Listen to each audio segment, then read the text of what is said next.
Hello, everyone. Welcome to Grid Tonight, your weekly motorsports news program. I'm Cubby Lambert from the Podium Finish. Let's start off with a stunning development from a story we brought to you here last week on Grid Tonight and the women racing to win.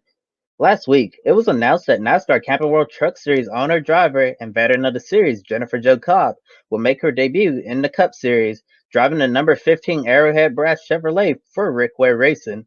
On Monday evening, we got the update that NASCAR didn't approve Cobb to race at Talladega Superspeedway this Sunday, despite making a total of 248 NASCAR starts between the Trucks and Xfinity Series up to this point. Cobb was going to become the first female driver to race at the Cup level since Danica Patrick made her final start in the 2018 Daytona 500.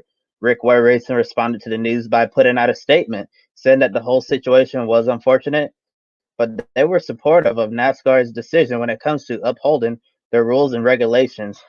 This decision by NASCAR came 2 days after Cobb was involved with an incident on track involving Norm Bennon during the truck race at Richmond Raceway. Exiting turn 4 onto the front stretch, it appears that Cobb makes intentional contact with Bennon, sending both trucks spinning. NASCAR ended up parking Cobb for the remainder of the race. Driver, crew chief, spotter, called to the holler after the race. Bob Pockers from Fox Sports confirmed that this incident had nothing to do with NASCAR not approving Cobb for the Cup race at Talladega. At the time of this Grid Network report, Jennifer Jo Cobb hasn't made any official comments about NASCAR's decision. On Tuesday, the entry list received an update, and JJ Yaley is now listed as the driver of the number 15 Chevrolet this weekend at Talladega. The entire story has definitely raised some questions about NASCAR's thought process when it comes to driver approval. People have wondered why driver A is allowed to run this race, while driver B, who has a good enough resume for approval, they get declined. Cobb has been a NASCAR veteran for a long time, over a decade driving her own equipment. Many have argued that she has paid her dues, saying that the 47-year-old has earned the right to make a Cup start. Last month, NASCAR approved 60-year-old Bill Lester to compete in the Truck Series event at Atlanta Motor Speedway without any practice or qualifying. The last time Lester competed in NASCAR before Atlanta was the year 2007, a couple of years shy of being 15 years. In certain situations related to superspeedway racing, NASCAR has made certain drivers compete in the ARCA race at Daytona if they wanted to run the truck or Xfinity events during speed weeks. This year, a full-time Xfinity driver for Big Machine Racing, Jake Buford, didn't get approved to compete at Daytona. To that point in time, Buford had only ran select Xfinity races on the road courses in 2020. Since then, he's running full-time this year. He's been on a few mile-and-a-half faster tracks, so he's good to go for Saturday's Xfinity race at Talladega. Last year, James Davison was going to make his Cup debut at Talladega with Spire Motorsports.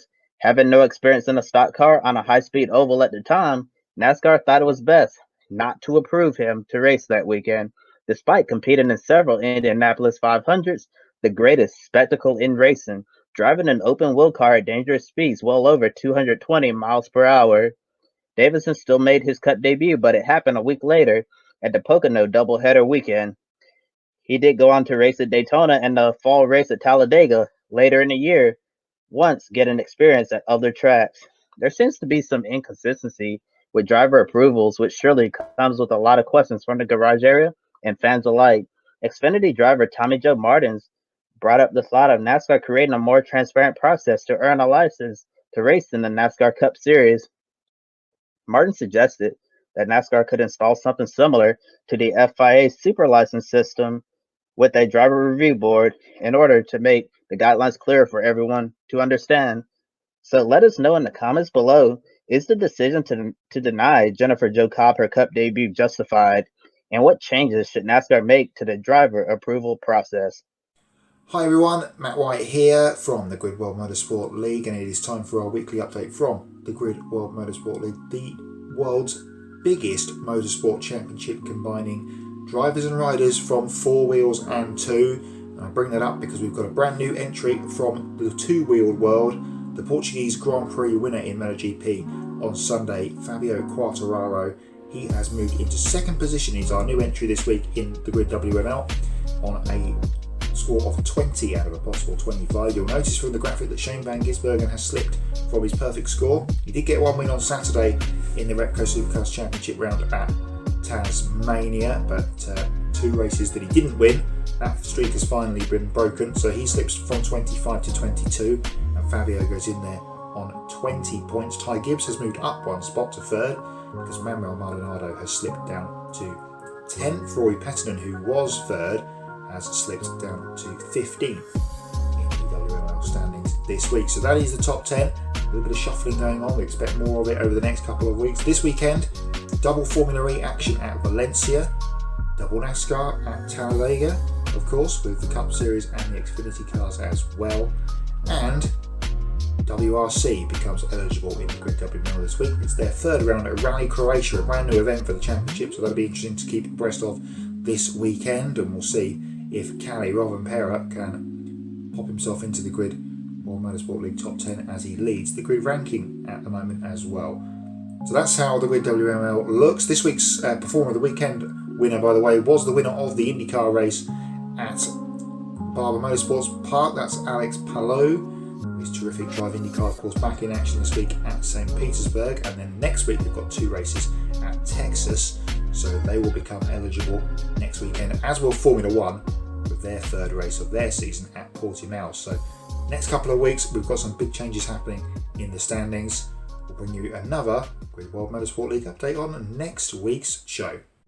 Rev Racing driver Rajah Caruth swept both 40-lap late model races at Hickory Motor Speedway last Saturday night. Caruth has been a member of the Drive for Diversity program, which helped him get the opportunity to showcase his skills and develop as a driver by racing Legends cars and late models.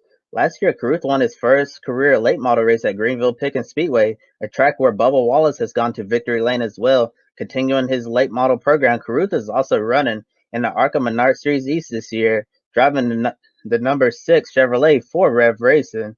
His next ARCA East race is scheduled for May 8th at Nashville Fairgrounds Speedway. Earlier this year, Rajah made an appearance here on Life on the Grid. You can find the link in the video description below. That concludes another episode of Grid Tonight. Please like and subscribe to the Grid Network here on YouTube. We encourage you to visit our Patreon page, invest in us. Also, be sure to check out Paw Bless to get your furry family members something special. I'm Kobe Lambert from the Podium Finish. Thank you for watching and have a wonderful evening.